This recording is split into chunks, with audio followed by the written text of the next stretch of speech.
And the next topic is an issue I'm annoyed with, and that is the topic of conversation of affordability. This buzzword that came about well after the Biden administration and its utter failures that the left should recognize as failures, but continually does not and blames on Trump, uh, is one that Democrats are trying to capitalize on so that they can expand or win back the majority in the House in 2026 and potentially cut down Republicans' lead in the Senate. It's just a political issue. It's a political buzzword. It's meant to gin up support for the base, and they really have no uh, substantive response to quote unquote affordability. So let me put into perspective my own perspective, anecdote as to the affordability issue. Okay. Groceries, for example, I know early on in Trump's administration, we had a problem with egg prices, which was a result of actions legitimately taken under the Biden administration. To be more clear, there was an outbreak of bird flu in some populations of chickens, and to make sure that didn't spread, a lot of the chicken population was culled so that it wouldn't spread. This directly resulted in much higher egg prices, and this was near the end of the Biden administration. And I'm not going to fault Biden for taking an action to protect our, food security. Okay, it was the right thing to do, right? To contain a virus that needs to be contained. It's a deadly virus, and it certainly has a concern of spreading to the human population, although as of right now, it hasn't done so in large measure, thankfully. So, in any case, groceries, if you haven't noticed, have come down in price since Trump's taking office. Um, these prices, aside from eggs, were, with the exception of coffee, by the way, but that's a different story. I'm always hopped up on coffee myself, and I was upset at seeing outlandish prices for a can of coffee. That's for sure. In any case, um, the prices of most groceries have gone down, albeit not as much as a lot of people, most people would like. And yeah, it definitely affects people with a moderate to lower income than than others. And I would suggest that's a lot of what the affordability issue um, is geared towards. Uh, I do think that the actions taken by the Trump administration to reduce inflation has helped reduce the cost of groceries. Um, on one hand, you had the inflationary crisis during the Biden administration that has been significantly reduced during the Trump administration, but we have some ways to go because that just doesn't disappear overnight. Okay. What caused the inflationary crisis was government spending. Okay. Everyone liked getting money, free money from the federal government, but that money ended up becoming almost worthless when you have like what, 20%? I don't think it was 20% inflation. I'll be generous. What was it, 8% inflation? Under the Biden administration. And frankly, in some things like groceries, it was higher than that for for certain foods. Okay. Overall, when government floods the market with money that's just printed out of thin air, it's going to increase the prices. And it doesn't increase wages automatically, and oftentimes it has no impact on wages. So in the end, obviously, as wages stay at a certain level or increase as they are right now, increasing at a certain level, but that inflation rate may be countering that. If you have a 2% wage growth and inflation is over 2%, then you're not making money, you're losing money. You're reducing, you're in effect losing wages, or reducing the extent that your wages go, right? So uh, that's that's the fundamental problem here. When Democrats talk about affordability, what is their solution? Their solution generally is for the government to do more, not less. But the whole reason for the problem is that the government was doing too much to begin with by handing out, you know, COVID money during the Biden administration when we already had the vaccine and the COVID crisis was slowing down to the point of it was ending, right? And he was still handing out money like it was free candy. It's ridiculous, utterly ridiculous. Now, Trump, in his term, is not immune from this criticism. Um, I do think while states were shutting down businesses and a lot of people were out of work, and I was one of them for a couple of months, but I was lucky because I was working as a delivery driver at the time, so I came back to work before a lot of other people did.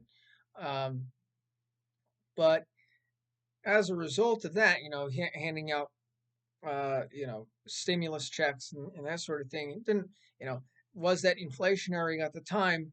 I mean, considering the downturn our economy went through, I think at the time that was more reasonable than when our economy was pretty much on fire in a good way uh, as the Biden administration was coming into power, and then he just ends up starting to hand out even more money. And this just was one of the one of the causes of the inflation crisis.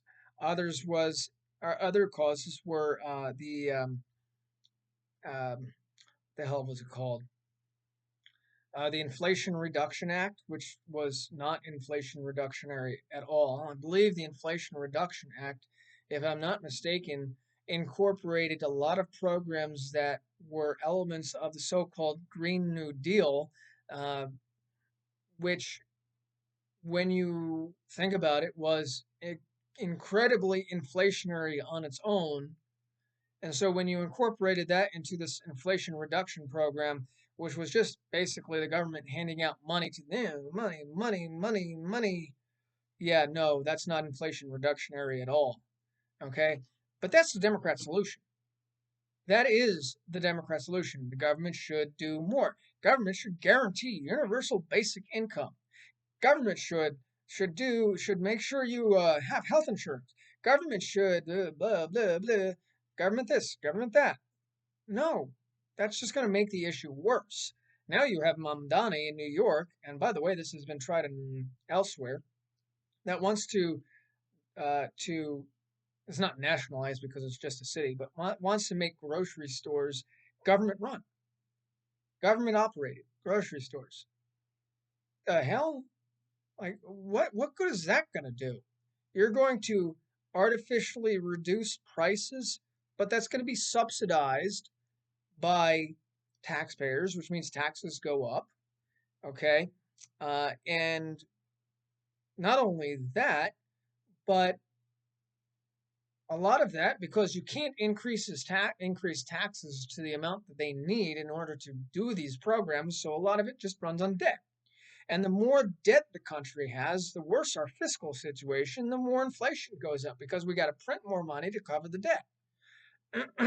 And as I said in a previous podcast, economics is not one of my strong suits, but some of these basic facts are understandable.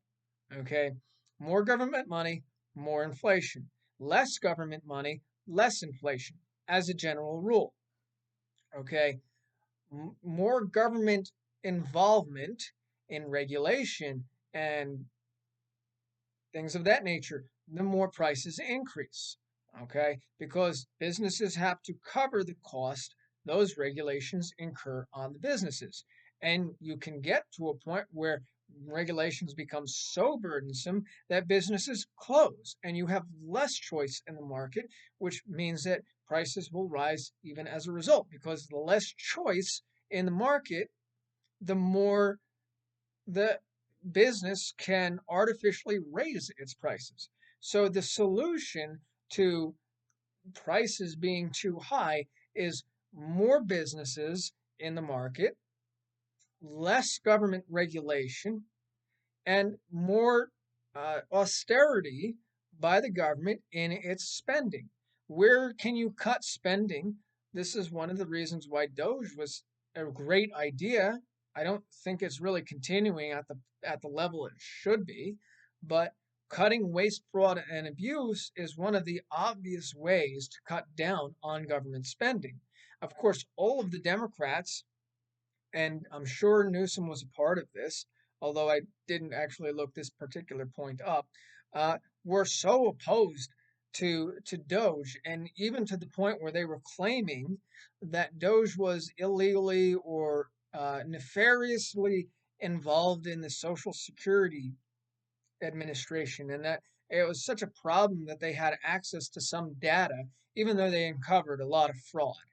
Okay, a lot of abuse, a lot of waste. When you come out with some people that are well over 100 years old and obviously dead, okay, still getting Social Security payments. What the heck? Give me a break. Um, so now, to the degree that you can argue that it should be done more efficiently or better or more within certain standards, okay, fine, as long as it gets done. But the problem is it doesn't get done, and we continue to expand waste, fraud, and abuse because the government just doesn't have the ability or willingness to actually check itself. Okay, I would suggest, this might seem counterintuitive at first, but I would suggest a division of the federal government, um, as small as possible, that checks through the finances of organizations like Health and Human Services, like the Social Security Administration, like the Medicaid block grant system. All of these things, and the states that get federal funds should also be part of this system. That they audit all of this consistently over time, on a rolling basis, to eliminate that waste, fraud, and abuse. Because even if this program costs $1 billion and you're eliminating tens, hundreds of billions of dollars of this, then it pays for itself, right? So I think that might be a decent solution that eliminates the question of whether an outside quasi-governmental agency that was created on a whim, is more on the outside than actually a part of government, is getting involved in this. Okay, fair enough. So maybe there's a way to empower uh, the more vociferous check about waste, fraud, and abuse. Unfortunately, as I have said, you cannot expect Democrats to even for a moment think about doing this, because the more government spending, the more people are reliant on government, the better it is for them, because Democrat liberal policies generally want more government influence. That's one of the differences between right and left, right? Um, they generally want more people on government assistance and a larger social welfare state.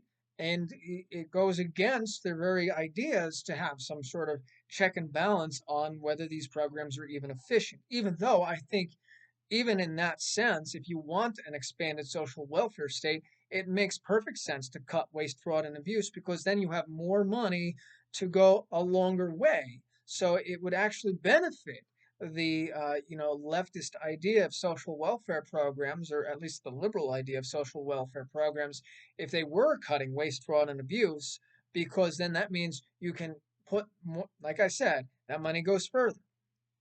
Uh, as far as Gavin Newsom is concerned, he's a standard liberal guy. He wants a large social welfare state, large social welfare programs that, and unfortunately in California, that to a large degree covers illegal immigrants, which increases the burden on the California government. They're running a budget deficit. If you include this non-discretionary spending, like the social welfare system they have there. Um, Sure, he claims he has a balanced budget, but that's only balanced when it comes to discretionary spending. These are uh, spending items that are outside of social welfare payments, because social welfare payments are independent they're determined on an on a basis of you know, entitlement claims, right? If so many people claim an entitlement that is guaranteed to them through the state law, then that increases the required spending of these organizations, which is why it's called non-discretionary. It's not up to really the state to determine how much these actually cost. All right. And so, as I'll come back to this point real quick, when you talk about affordability, you really want to avoid the government being more involved with your life because that's only going to make things worse.